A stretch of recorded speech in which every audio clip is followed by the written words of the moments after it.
Hey, this is Luke. Today I'm going to show you guys how to do some cartoon voices such as Elmo, Family Guy, King of the Hill, The Simpsons, and a few others.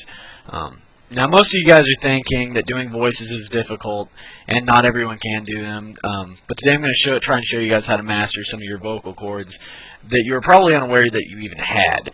Here are 3 things that you guys have to master before you can even attempt to do some of these voices. Number 1, you have to control the pitch in your throat a lot. A lot of voices go extremely high to extremely low, so almost everything comes off of you basically having to hold your nose on a lot of different voices. I mean, you can't do 75% of voices that you see on cartoons unless you can control your nasal cavities. The third thing is talking in the back of your throat is essential in a lot of voices, like such as Cleveland from Family Guy. His voice is a darker voice that's centered in the back of his throat, and he kind of sounds like this. Those are so his mannerisms. A lot of voices that you'll notice come off of a higher pitch, and it's the same element. You're still blocking your nose, but you're talking further to the back of your tongue, such as Elmo. He comes off of right here, and everything is still in the back of your throat, but it's on the back of your tongue as well. And you have to control your pitch, so it stays nice and high, but doesn't go too low. Because if it goes too low, it goes from sounding like Elmo to sounding like Golem from Lord of the Rings. So as you'll notice the pitch drop, it's the same key. Elmo's on the same level, only when it drops, it goes down to Golem, and you'll notice this. Now check this out. I'm going from way up high here down to Golem. It's my precious. And you have to control it, and it's right here, and it's down low. But not too low. Just far enough that it sounds just like it's raspy. In a lot of voices, you'll also notice that they're all stemmed off of the same thing. A lot of voices copy each other and mimic each other. They just have different octave changes, such as Meatwad sounds a lot like Elmo, and Golem from Lord of the Rings. He just talks like right here, man. And he kind of talks like he's black or something. But it's right here. It's still in the back of my throat. But I'm just talking right here to medium. Peter is off Family Guy is a tough one to do for a lot of reasons. The guy who does his voice, Seth MacFarlane, is very good. And he keeps it on a lower level where I'm talking here, and he brings it up high like this. And he has this Bronx accent. But he also mixes it with this thing in the back of his throat. Herbert from Family Guy is the guy who's the old perv that everyone knows that he whistles when he talks. I'm not really good at whistling when I talk, but I can pull off the voice. And the voice is this kind of thing where he talks real high, but he also likes to have a real breathy voice, so he kind of, I got a whole freezer full of popsicles. Just right there, and it's kind of a higher voice. It's not really hard to pull off at all. He's just talking way up high, right about here. Kind of sounds like Mr. Hanky from South Park. It's just a higher voice, and you got to have some breath in it. Hank Hill from King of the Hill is a good example of somebody who doesn't have to master their vocal cords that well. They just have to be able to talk at a normal guy's monotone level. And when you talk, you gotta have a southern drawl. Like, dang it, Bobby, tell Peggy to get over here. And the whole time he's talking like that. Bull! South Park has a lot of fun impersonations to do, and a lot of people will tell you that it's impossible to do a lot of South Park impersonations basically on the fact that they're computer generated, and therefore, you know, no human can really pull off the perfect impersonation on them. But a real quick example is Cartman. What you basically want to do is lock your jaw up and don't use it a whole lot. You want to keep it locked and keep your tongue stiff at the same time. So everything that you say kind of just sounds like this. You don't really enunciate on all the words.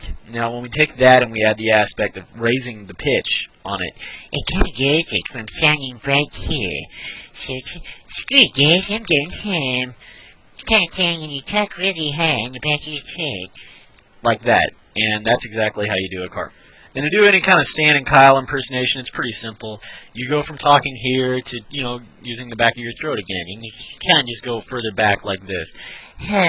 Right about here is where you want to be.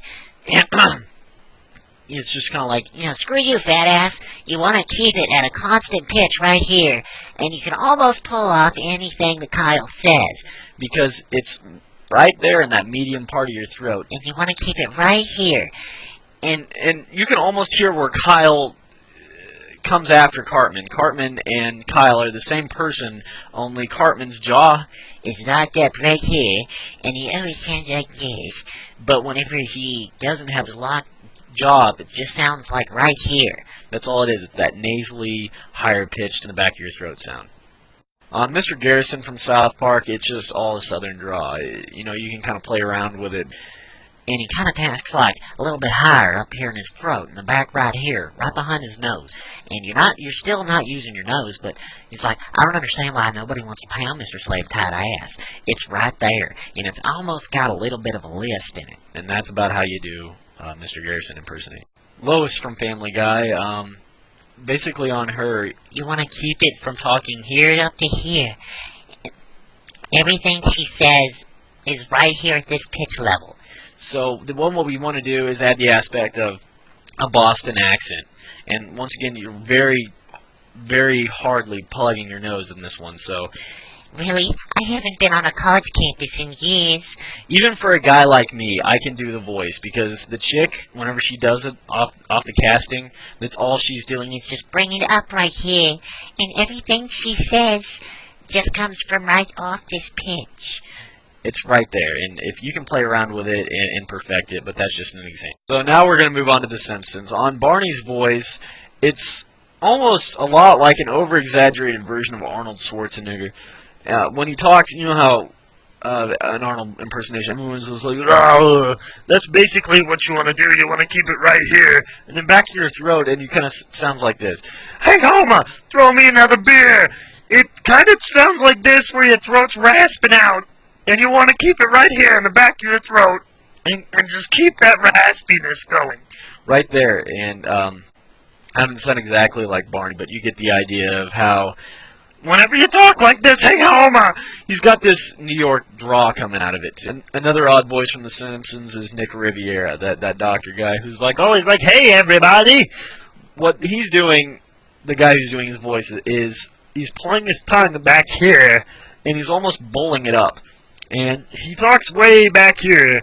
so going from octave changes, it goes from right there, and you want to hold it. So when he talks, he sounds like this. And he's like, hey, everybody, how's it going? And you just want to keep that clenched in the back of your throat with your pulling your tongue back in that octave. Mo impersonations go like this. Basically, all you want to do is add a Boston accent, a New York accent, whatever you want to do. Do something really low right here. And it's like, hey, you, what the hell are you looking at? And all you're doing is talking right here down low with a New York accent. And it just it sounds like you've been smoking for years, literally, whenever you do that voice, and that's all you got to do with that. Another fun impersonation that I love doing is Heath Ledger's Joker. When everybody watched the movie, I'm sure you all thought, wow, what a turnaround on Heath. I mean, he's not doing his voice at all. Sounds like a completely other person. And the reason for that is he's combining different things into his. First of all, he's combining a high-pitched voice that sounds like this, like he's been breathing helium. And he combines that with a movie announcer voice that you hear a lot, you know, like, coming this summer. Every word at the end of every sentence that he says has a drop-off point. It goes from very high to very low. So an example is, he talks like this. And you know what I am? I'm like a dog chasing cars.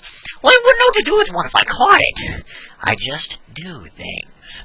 And you'll hear just a constant, very high up here down to low. And you're just constantly changing that with, you know, just a pinch of raspiness. So, my father was a drinker and a fiend. And one night he goes off crazier than usual. Mommy gets the kitchen knife to defend herself. And I mean, that's basically all you got to do with the Joker impersonation. I hope you guys enjoyed the video. I hope it made some sense to you guys. And hopefully you guys have some fun with it. Have a good one.